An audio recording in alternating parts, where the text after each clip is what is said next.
하나님 말씀 함께 보겠습니다. 사도행전 16장 16절부터 34절 말씀입니다.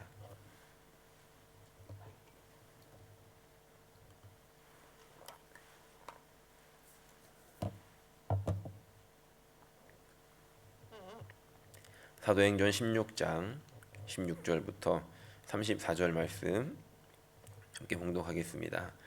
우리가 기도하는 곳에 가다가 점치는 귀신 들린 여종 하나를 만나니 점으로 그 주인들에게 큰 이익을 주는 자라. 그가 바울과 우리를 따라와 소리질러 이르되 이 사람들은 지극히 높은 하나님의 종으로서 구원의 길을 너희에게 전하는 자라 하며 이같이 여러 날을 하는지라. 바울이 심히 괴로워하여 돌이켜 그 귀신에게 이르되 예수 그리스도의 이름으로 내가 내게 명하노니 그에게서 나오라 하니 귀신이 즉시 나오니라.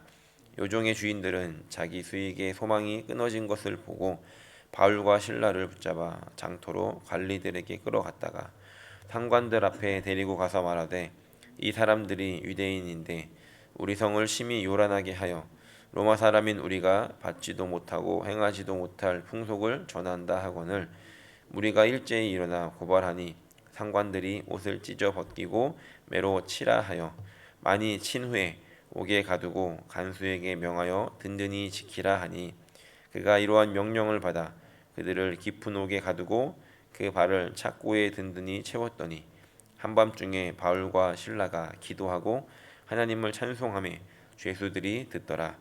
이에 갑자기 큰 지진이 나서 옥터가 움직이고 문이 곧 다 열리며 모든 사람의 매인 것이 다 벗어진지라. 간수가 자다가 깨어 옥문들이 열린 것을 보고 죄수들이 도망한 줄 생각하고 칼을 빼어 자결하려 하거늘 바울이 크게 소리질러 이르되 내 몸을 상하게 하지 말라.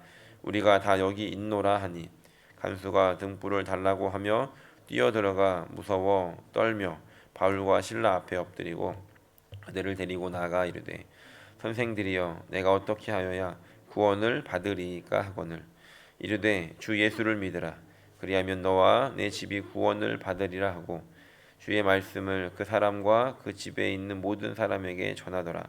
그 밤 그 시각에 간수가 그들을 데려다가 그 맞은 자리를 씻어주고 자기와 그 온 가족이 다 세례를 받은 후 그들을 데리고 자기 집에 올라가서 음식을 차려주고 그와 온 집안이 하나님을 믿음으로 크게 기뻐하니라. 아멘. 지난 시간 나눈 말씀은 성령 인도하심으로 빌립보에 가게 된 바울이 그곳에서 평생의 조력자가 된 루디아를 만났고 그녀의 집이 교회로 세워지게 되는 일이 있었음을 함께 나누었습니다. 오늘 함께 읽은 본문은 좀 긴 내용을 읽었는데요. 빌립보 지역에서 바울이 더 머물게 되면서 그곳에서 발생하게 된 에피소드를 기록하고 있는데 세 가지의 내용을 기록합니다. 귀신 들린 여인을 깨끗게 하는 장면과 그로 인해서 감옥에 갇히는 사건, 그리고 그 감옥에서 간수장이 구원을 받게 되는 사건을 하나의 이야기로 기록을 해 놓았습니다. 이 말씀을 통해서 우리 몇 가지를 생각해 보면서 오늘 우리에게 적용해야 할 부분이 무엇인지, 나에게 주시는 하나님의 메시지가 무엇인지 함께 도전받는 시간이 되기를 소원합니다. 제목을 제가 보물찾기라고 지어봤습니다. 사실 성경 자체가 보물인데 그 안에서 말씀을 읽으며 나에게 말씀하시는 하나님의 말씀을 찾는 것이 오늘 나에게 주신 이 보물을 찾는 것입니다. 오늘 본문 속에서 세 가지를 함께 찾아보려고 합니다. 미리 말씀을 드리는데 혹시 설교가 좀 길어질 수 있을 것 같습니다. 보물을 찾다 보니 보물이 많더라고요. 그래서 너무 길어지면 집에 먼저 가셔도 되고요. 아니면 제가 시간을 봐서 자르도록 하겠습니다. 첫 번째는 이 말씀 속에서 우리는 영적인 분별력을 가지고 하나님의 일하심과 또 그곳에 숨겨져 있는 의도를 찾아야 한다는 것을 알 수 있습니다. 바울 일행은 기도하는 곳에 가다가 한 여인을 만나게 되는데 이 여인은 종의 신분이었고 귀신의 능력을 힘입어서 이 여인이 해주는 말이 다 맞는 말이 되어서 소위 말하는 용하다는 소문이 났던 여인이었습니다. 그로 인해서 주인은 많은 돈을 벌 수가 있었습니다. 물론 이 종도 이 주인으로부터 어떤 좋은 대접을 받았을 것입니다. 그런데 이 여인이 바울 일행이 기도하러 가는 중에 그리고 전도를 하는 중에 따라와서 이렇게 소리를 지릅니다. 17절에 보니까 그가 바울과 우리를 따라와 소리질러 이르되 이 사람들은 지극히 높은 하나님의 종으로서 구원의 길을 너희에게 전하는 자라라고 바울을 따라오며 이야기를 합니다. 지극히 높은 하나님의 종으로서 구원의 길을 너희에게 전하는 자라. 맞는 말입니까? 틀린 말입니까? 맞는 말이죠. 귀신 들린 사람이 바울을 따라다니면서 하는 말이 지극히 높은 하나님의 종 구원의 길을 너희에게 전하는 자라라고 말하는데 이 말은 맞는 말입니다. 어떻게 보면 이 여인이 용하다는 소문이 났기 때문에 바울의 사역에 힘을 실어줄 수도 있을 것처럼 보입니다. 그런데 18절 말씀을 보니까 이같이 여러 날을 하는지라 바울이 심히 괴로워하였다라고 기록하고 있습니다. 바울은 왜 괴로워했을까요? 분명히 맞는 말을 하고 있는데 왜 괴로워했는가 하는 것입니다. 바울의 이 모습은 이 여인이 이렇게 반응하는 것에 분명한 의도가 있었음을 알았기 때문에 바울은 괴로워했다는 겁니다. 바울은 영적인 분별력이 있었기 때문에 지금 이 귀신 들린 여인이 이렇게 맞는 말을 하는 것 같지만 이 여인의 의도가 무엇인지를 정확하게 알고 있었다는 것이죠. 우리는 여기서 간단하게 두 가지를 생각해 볼 수 있는데 하나님의 사역을 방해하고 자신이 높아지려고 하는 이 사단의 본성을 알면 어렵지 않게 한 가지를 찾을 수 있습니다. 그것은 바울의 사역 가운데 계속해서 소리를 지름으로 인해서 이 관심을 바울에게 가게 하는 것이 아니라 자신에게 향하게 하거나 아니면 그것들을 흩으려고 하는 그런 사단의 방해 공작이 있었다는 겁니다. 예를 들면 이런 겁니다. 제가 설교를 하는데 어떤 분이 맨 앞에 앉으셔가지고 하는 말마다 크게 아멘 아멘 하는 겁니다. 맞습니다 이러면서 막 박수를 치고 그러면 분명히 맞는 이야기를 하는 것 같은데 이렇게 계신 여러분들 어떤 마음이 드시겠습니까? 같이 은혜를 받으면 아멘 하시겠습니까? 아니면 저 인간이 왜 이러나 이렇게 하시겠습니까? 그런 모습인 것이죠. 지금 이 여인은 맞는 말을 하는 것처럼 보이지만 결과적으로는 바울의 말씀에 관심 가지 못하게 하는 일들이 있었다는 것입니다. 오늘날에도 우리는 이런 것들을 주의해야 합니다. 이 여인에 있는 이 사탄의 본성이 이 여인으로 하여금 이 관심이 그동안에 자기에게 있었던 이 사람들의 관심이 바울에게 가는 것을 극도로 싫어했다는 것입니다. 그래서 이 마음은 사탄의 타겟이 되었고 사탄은 그것을 이용하고 있더라는 것입니다. 우리가 아무리 맞는 말을 하고 좋은 말이라고 해도 그것이 만약에 다른 사람으로 하여금 진리에 집중하지 못하게 하고 하나님의 영광을 가로채려고 하고 하나님의 일들에 방해가 된다라고 한다면 그 맞는 말과 그 좋은 말은 하나님의 사역을 그르칠 수 있는 일이 될 수 있다라는 것을 우리는 기억하며 우리를 돌아보아야 한다는 것입니다. 그리고 또 한 가지 이 여인의 이 말 안에는 숨겨진 의도가 있었습니다. 그것은 바울이 하는 그 말에 대해서 이 사람을 인정하고 그 말을 인정해 주지만 그 말 안에서 자신 또한 맞는 사람이다라고 하는 것을 인정받으려고 하는 의도가 있었다는 것입니다. 다시 말해서 바울의 말을 인정함으로 인해서 자신은 귀신 들린 사람이지만 나도 맞는 말을 하고 있어라고 인정받으려고 했다는 것입니다. 다시 말하면 진리에 물타기를 하고 있다는 것이죠. 요즘 시대를 포스트 모더니즘 시대라고 합니다. 이 포스트 모더니즘의 특징은 뭐냐면 나도 맞고 너도 맞고 우리 다 맞는 걸로 하자. 그러니까 서로 싸우지 말자라는 겁니다. 이렇게 사는 것도 맞고 저렇게 사는 것도 맞고 그러니까 기준이 없는 시대를 포스트 모더니즘이라고 합니다. 그래서 그런 식으로 종교들도 다 섞으려고 합니다. 너 종교도 맞고 내 종교도 맞아. 그러니까 우리 서로 싸우지 말고 다 맞는 걸로 하자. 어딘가에서 만날 거다라고 하는 것이 바로 이 시대라는 것이죠. 사실 다른 종교는 다 섞어도 상관이 없습니다. 어차피 못 먹는 물에다가 이 물 섞고 저 물 섞어도 못 먹는 건 마찬가지 아니겠습니까? 그런데 먹는 물에는 깨끗한 물에는 아무거나 섞으면 안 됩니다. 깨끗한 물 한 컵에 화장실 청소하는 이 락스를 한 방울 딱 섞으면 여러분들은 마실 수 있으시겠습니까?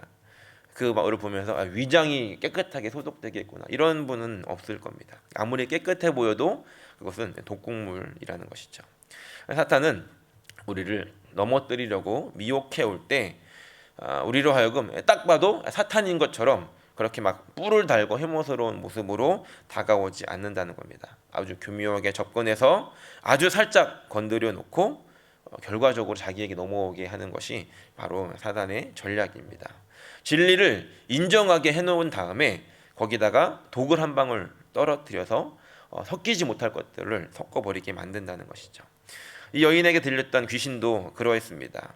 그렇게 하려고 했다는 것이죠. 하지만 깨어있는 바울은 그것을 알았기 때문에 심히 괴로워했고 그것이 그 여인의 말에 거짓의 영인 것이 거짓의 영을 통한 말이었다는 것을 알았기 때문에 괴로워했다는 것입니다. 그래서 18절 말씀 후반에 이렇게 간단하게 한마디를 던집니다. 그 귀신에게 이르되 예수 그리스도의 이름으로 내가 내게 명하노니 그에게서 나오라 하니 귀신이 즉시 나오니라. 예수 그리스도의 이름으로 내가 내게 명하노니 그에게서 나오라 하니 귀신이 즉시 나오니라. 진리는 바로 예수 그리스도 그분 한 분이십니다. 진리가 선포되자 가짜와 진짜가 함께 있을 수 없었기 때문에 그 여인의 안에 있던 귀신은 떠나가게 되었던 것입니다. 바라기는 오늘 이 말씀 속에서 첫 번째로 우리가 찾아내는 보물은 진리를 물타기 하려고 하는 이 시대 가운데 진리 대신 예수님만을 우리 마음속에 새기고 바라보면서 진짜를 구별하고 분별할 수 있는 그런 은혜가 저 여러분들에게 있으시기를 예수님의 이름으로 간절히 축원합니다. 두 번째로는 우리가 말씀을 통해서 하나님의 계획을 찾을 수 있습니다. 귀신 들린 사람이 귀신이 떠난 것은 좋은 일입니까? 나쁜 일입니까? 분명히 좋은 일이고 박수 칠 만한 일인데 모두가 좋아하지는 않았습니다. 특별히 그 여인을 이용했던 주인들은 화가 나서 바울과 실라를 고발하고 거짓으로 고발해서 감옥에 가두게 만듭니다. 참고로 지금 이 전도 여행 이 팀에는 바울과 실라만 있는 게 아니라 디모데도 있고 지난 시간 살펴보았던 합류했던 누가도 있었습니다. 그런데 둘만 바울과 실라만 감옥에 잡혀가는 것은 우리가 이제 말씀을 이렇게 잘 생각해 보면 좀 이상한 일이지 않습니까? 왜 그랬을까? 이런 기록이 있습니다. 디모데하고 누가는 이방인의 피가 섞인 사람입니다. 그래서 누가 봐도 유러피언 느낌, 누가 봐도 유대인이 아니고 외국 사람인 것처럼 보였기 때문에 이들은 당연히 로마 시민권이 있을 것이다라고 해서 이들은 잡아가지 않고 누가 봐도 딱 봐도 유대인이었던 바울과 실라만 잡아서 감옥에 가다 놨다는 것입니다. 사실 이들이 시민권이 있다는 것을 이들은 잡아가는 때는 몰랐었죠. 아무튼 바울과 실라는 자신들도 로마의 시민이라는 변호를 한마디 할 수 있었고 여러 가지 이 핑계를 댈 수 있었지만 한마디도 하지 않고 그냥 때리는 것을 막고 옥에 갇히고 발에는 움직임이 제한되는 착고까지 채워놓아서 감옥에 갇혀 있게 됩니다. 우리는 이 말씀 속에서 수많은 질문을 던질 수 있습니다. 무엇이냐면 분명히 바울과 실라도 복음을 전하고 좋은 일을 하고 있는데 왜 이런 일이 일어나는가 하는 것입니다. 하나님의 일을 열심히 하는데 하나님께서 보호해 주셔야지 하나님의 일을 열심히 하는데 왜 감옥에 갇히고 매를 맞고 이렇게 중범죄를 지은 사람처럼 대접을 받는가 하는 것입니다. 말씀을 묵상하며 이런 생각이 들었습니다. 나도 이런 상황이 오면 어떻게 해야 되는가? 나는 과연 바울과 실라처럼 여전히 하나님을 신뢰하며 찬양할 수 있을까라고 하는 생각을 해보았습니다. 25절을 보면 많이 들어보셨겠지만 한밤중에 바울과 실라가 기도하고 하나님을 찬송하며 죄수들이 듣더라라고 기록합니다. 그 감옥 속에서 지금 매를 맞아서 몸도 성치 않은 이 상황 속에서 그 밤에 찬양을 했다는 것입니다. 사실 바울과 실라는 이후에 어떤 일이 일어날지 얼만큼 감옥에 갇혀야 있어야 할지 모르는 상태였습니다. 그러니까 내일 나갈 거야 그러니까 찬양해 이런 상황이 아니라는 것이죠. 그러면 바울과 실라는 무슨 기도를 했겠습니까? 하나님 내가 여기 왜 있습니까? 그러면서 감옥이 이렇게 열리고 이 매인 것이 풀어지게 해달라고 기도했겠습니까?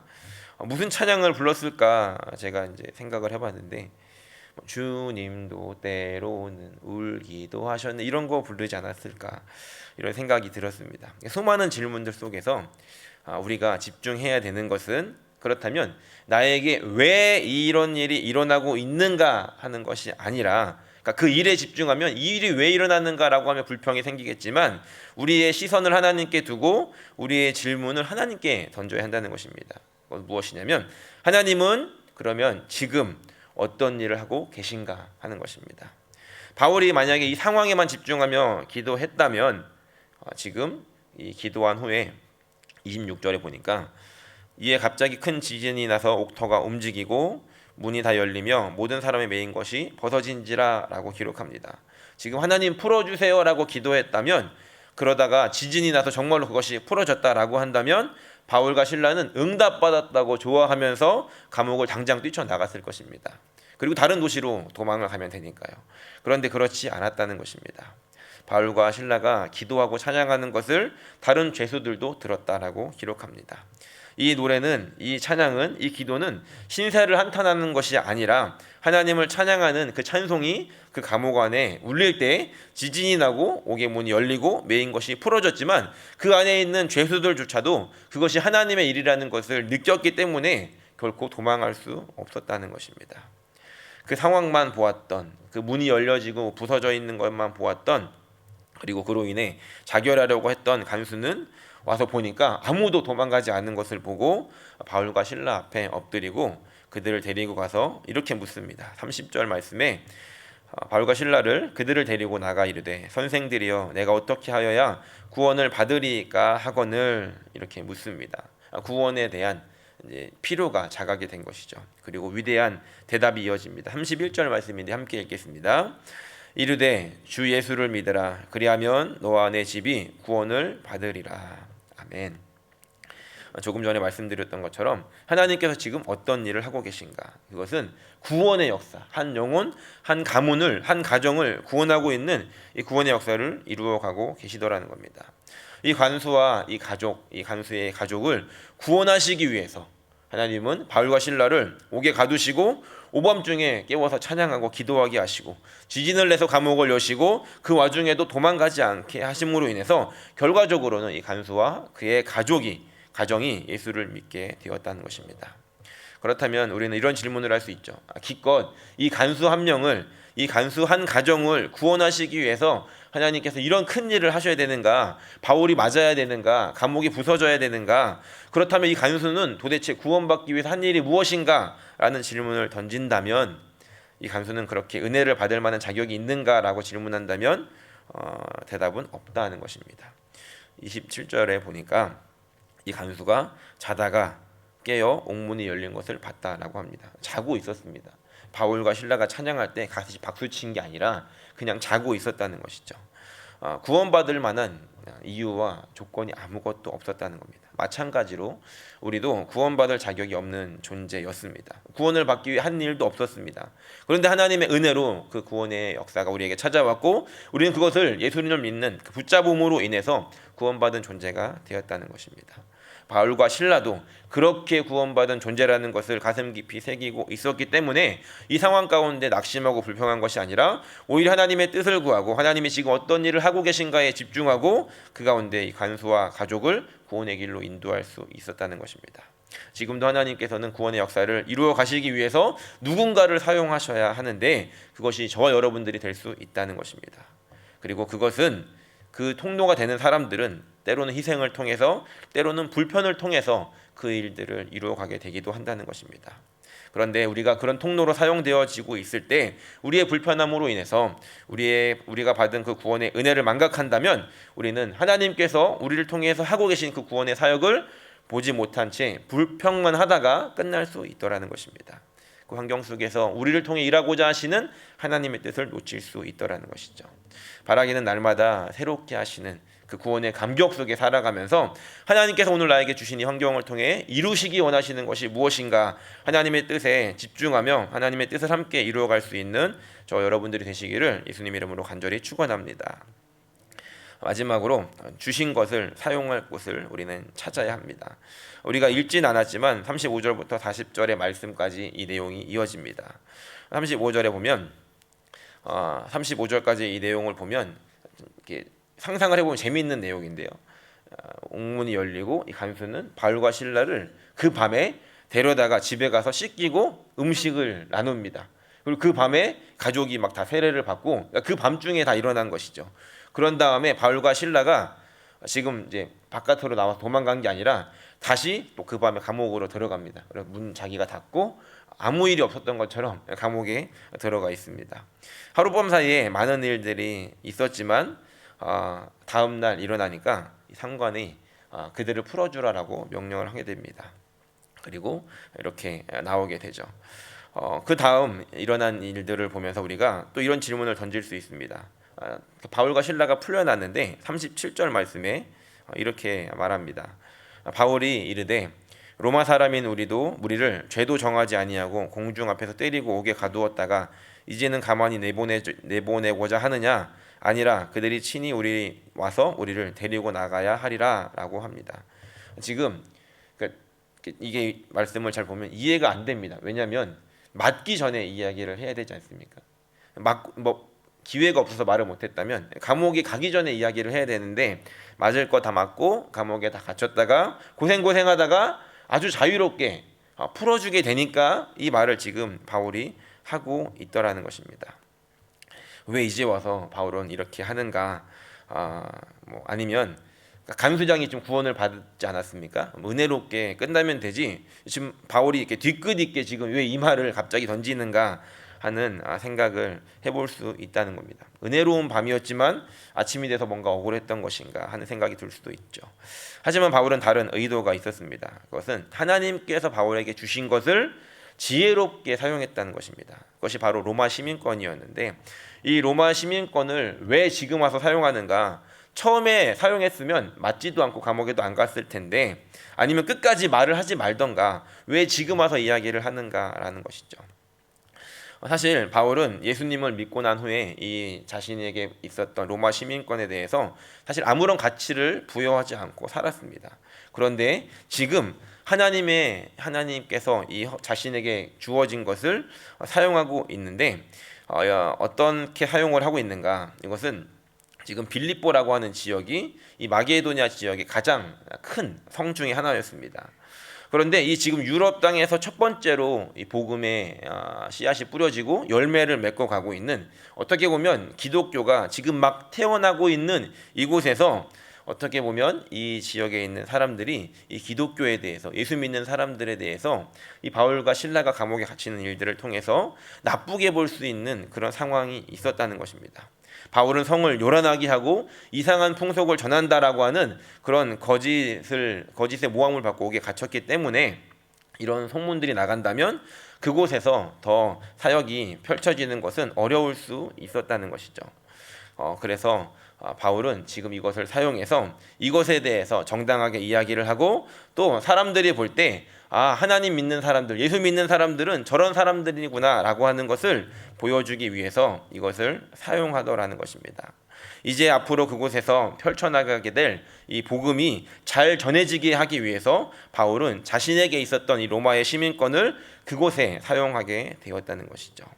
그렇게 해서 결과적으로 빌립보 지역에는 이 루디아와 이 간수, 이 사람들을 주축으로 교회가 세워지게 되었고 빌립보서 1장에 바울이 가장 기뻐하고 자랑스러워하는 교회로 세워지고 성장하게 되었다는 것입니다.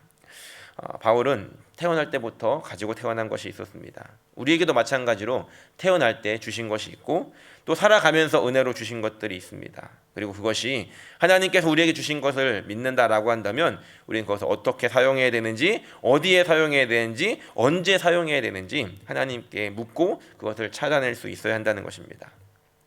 제가 종종 했던 말인데 잘생긴 친구들, 이쁜 친구들을 보면 해주는 말이 있습니다. 너가 잘생기고 싶어서 그렇게 나왔냐? 내가 이렇게 생기고 싶어서 아버님 감사합니다.